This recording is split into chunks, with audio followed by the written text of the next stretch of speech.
안녕하세요. 오늘은 간병인보험 가입 방법을 준비해 보았습니다. 현재 간병인보험을 알아보시는 분들께서 어떤 점이 가장 궁금하신지 모두 정리해서 이 영상에 모두 담았습니다. 간병인보험이란 무엇인지, 보험료는 얼마나 나오는지, 마지막으로 주의해야 할 부분은 무엇인지 등을 다른 영상에서 볼 수 없었던 꿀팁 모두 알려드릴 테니 꼭 끝까지 시청해 주시길 바랍니다. 이 영상만 끝까지 보신다면 간병인보험 절대 손해보지 않고 가입하실 수 있다고 장담드리겠습니다.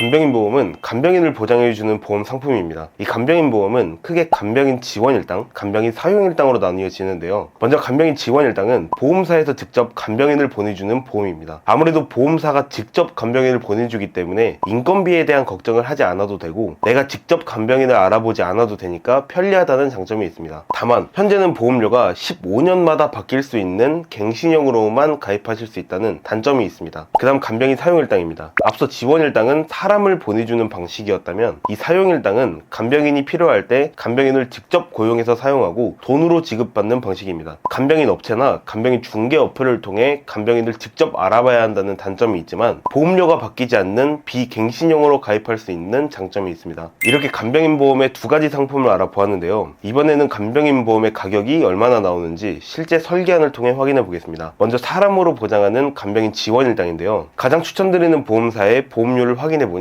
남성은 27,080원, 여성은 42,640원으로 나왔습니다. 간병인 지원일당은 요양병원을 포함한 모든 병원에서 최대 180일까지 간병인을 지원받을 수 있고요. 이후 요양병원, 정신병원, 한방병원을 제외하고 모든 병원에서 180일 이상부터 365일까지 보장받으실 수 있습니다. 만약 간호간병 통합 서비스를 받으신다면 간병인이 아닌 1일당 7만원씩 보장받으실 수 있습니다. 그 다음 돈으로 보장하는 간병인 사용일당인데요. 가장 추천드리는 보험사의 보험료를 확인해 본 결과 남성은 33,589원, 여성은 4156원으로 나왔습니다. 요양병원을 제외한 모든 병원에서 최대 365일까지 간병인을 사용하면 1일당 15만원씩 보장이 되고요. 요양병원에서 최대 365일까지 간병인을 사용하면 1일당 6만원씩 보장이 됩니다. 정신병원, 한방병원은 최대 180일까지만 사용하실 수 있습니다. 만약 간호간병 통합 서비스를 받으신다면 간병인이 아닌 1일당 7만원씩 보장받으실 수 있습니다. 보험료는 가입하시는 분의 연령, 직업, 병력 등에 따라 달라질 수 있다는 점 참고해 주시길 바랍니다. 이번에는 간병인 보험을 상담 도와드리면서 가장 많이 받았던 질문들에 대해 알아보겠습니다. 먼저 첫 번째로 알아볼 내용은 바로 가족 간병입니다. 간병인 보험 중에서 사용일당은 간병인 보험을 가입하시면 가족이 간병을 해도 보장이 되는 걸로 많이들 알고 계실 텐데요. 물론 간병인 보험은 가족이 간병을 해도 보장이 가능합니다. 하지만 이 말만 듣고 무작정 가족이 간병을 했다가 보장을 못 받으신 사례가 너무 많습니다. 그래서 가족 간병을 보장받으려면 어떻게 하셔야 하는지 약관을 통해 설명드리겠습니다. 간병인보험 약관을 살펴보면 간병인 업체에 등록되어 이에 대한 비용을 지불한 것이 확인된 자에 한하여 간병인으로 인정을 한다고 명시가 되어 있습니다. 즉 무작정 가족분들이 와서 간병을 한다고 보험사가 보험금을 주지 않는다는 뜻입니다. 그래서 가족이 간병을 하려면 간병인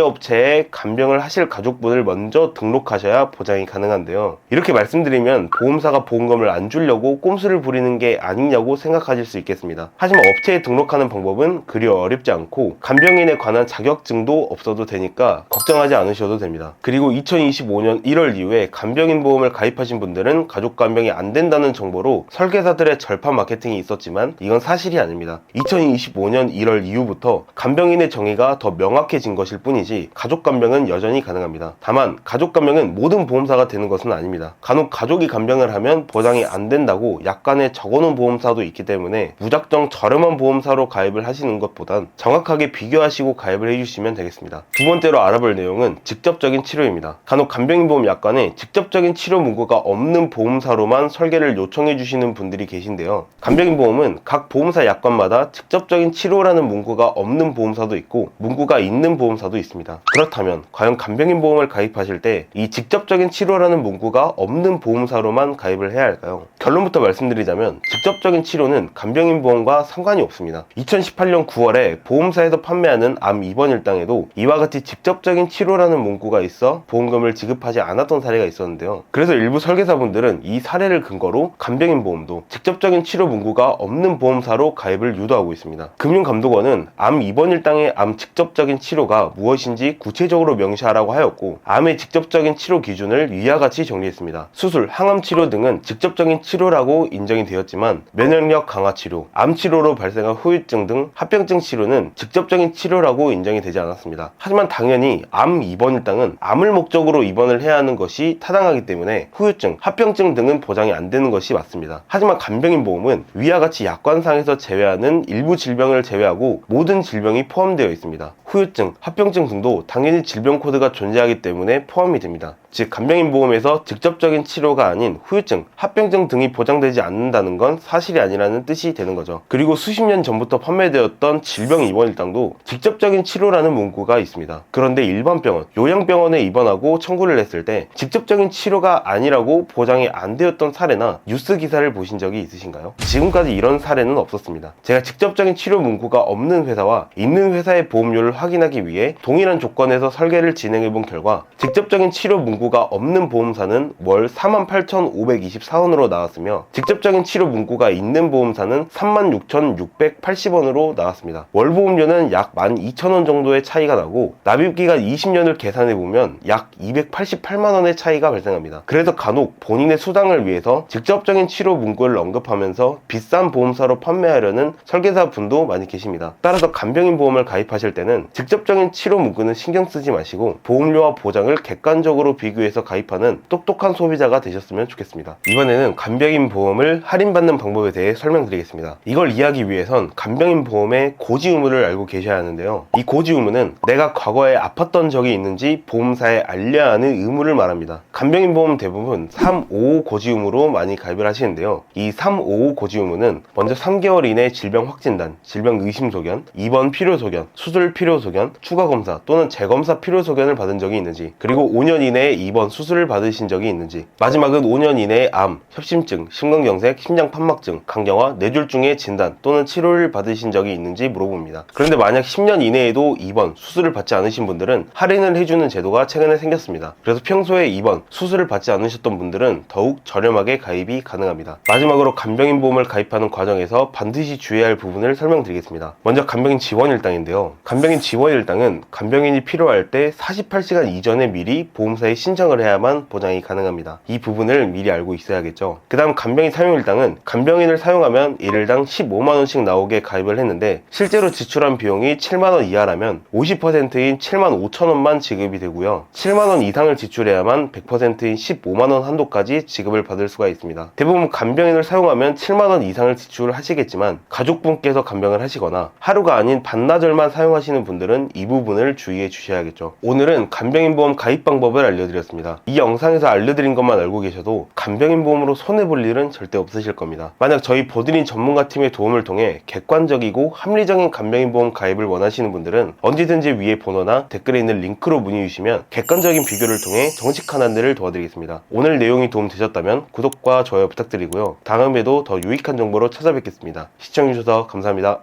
본 광고는 손해보험 광고심의 기준을 준수하였으며 유효기간은 심의일로부터 1년입니다.